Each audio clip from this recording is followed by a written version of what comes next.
Imagine this. A Catholic priest stands before his people, holding the Bible. He opens to the book of Revelation, chapter 20. His voice is calm as he reads. "And I saw an angel coming down out of heaven, holding in his hand the key to the abyss and a great chain. He seized the dragon, that ancient serpent, who is the devil or Satan, and bound him for 1,000 years. He threw him into the abyss and locked and sealed it over him to keep him from deceiving the nations any more until the 1,000 years were ended." The church is silent. The priest closes the book and explains softly, "This binding of Satan happened at the resurrection of Christ. The 1,000 years are not a literal count, but the whole age of the church. We live in them now." But a question arises in the mind of a skeptic sitting in the back pew. If Satan has been bound for 2,000 years, why does the world still look filled with temptation and deception?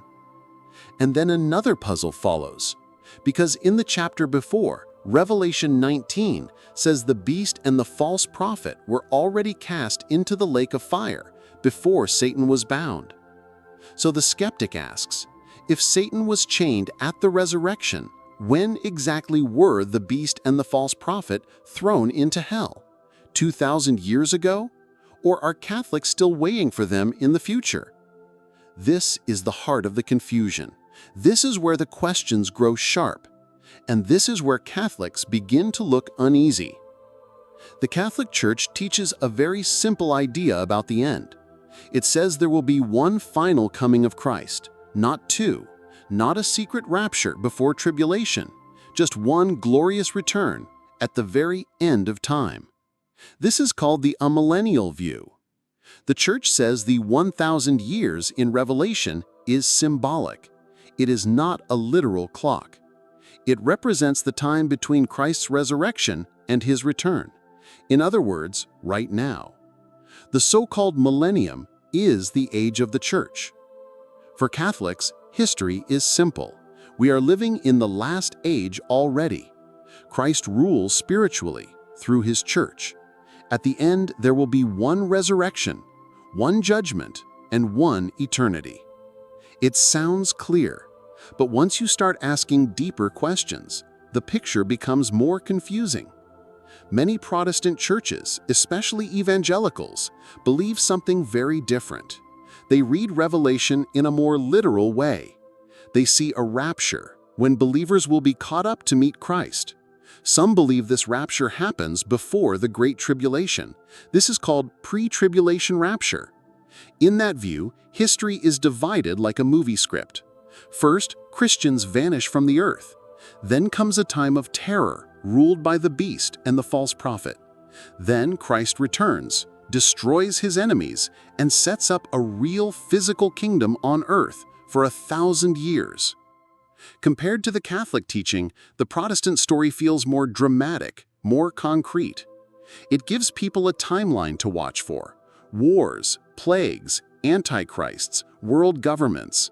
Every headline in the news becomes a prophecy clue. And here is the challenge. If Catholics say the millennium is spiritual, but Protestants say the millennium is real, then who is right? And, more importantly, how do Catholics defend their view against hard questions? Let us return to the puzzle. In Revelation 19, the beast and the false prophet are captured and thrown into hellfire. Catholics say the millennium began at Christ's resurrection. That means this event happened 2,000 years ago. But if that is true, why do Catholics still say the beast and the false prophet belong to the future? Where are they now? Why are we still warned about them as if they have not yet come? Then there is the problem of the clock. Revelation speaks of 1,000 years, but history shows us more than 2,000 years have passed since Christ rose from the dead. How can 1,000 mean 2,000? Is it only a number with no meaning at all? And what about Satan? Revelation says he was bound, unable to deceive the nations. If that happened at the resurrection, why do we still see wars, lies, false religions, and evil spreading everywhere? Why do we still feel temptation? Why does Satan look so free? This is where critics press hard. They say the Catholic Church cannot answer these questions without stretching the text until it breaks. Now, to be fair, Catholics do try to answer. They say the 1,000 years is not a number for counting. It is a symbol of fullness, a perfect time known only to God. So 1,000 can mean 2,000, or 10,000, or more. They also say the beast and the false prophet are not single men. They are symbols of all evil governments, false religions, and corrupt leaders across history. Whenever the church faces persecution, that is the beast. Whenever false teaching spreads, that is the false prophet. And as for Satan's binding, Catholics explain, he is not free to stop the gospel from spreading to the nations. That is what his chains mean. He still tempts, he still deceives individuals, but he cannot stop the growth of the church. It is a clever explanation, but skeptics are not satisfied. They ask, if Satan is chained, why does he still seem stronger than ever?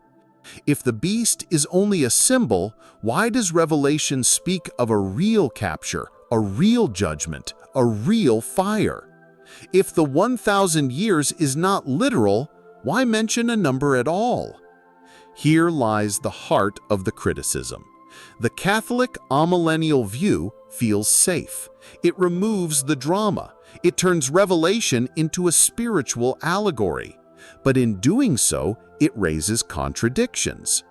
If the millennium is now, why is evil still winning? If Satan is bound, why is the world dark? If Satan is free, why does Revelation say he was chained? And so the skeptic says, perhaps the problem is not Catholic or Protestant. Perhaps the problem is the text itself. Perhaps Revelation was never meant to be a timetable at all, but a dramatic story of good and evil that generations tried to force into history. If you enjoyed this story, don't forget to like, share, and subscribe. Thanks for watching.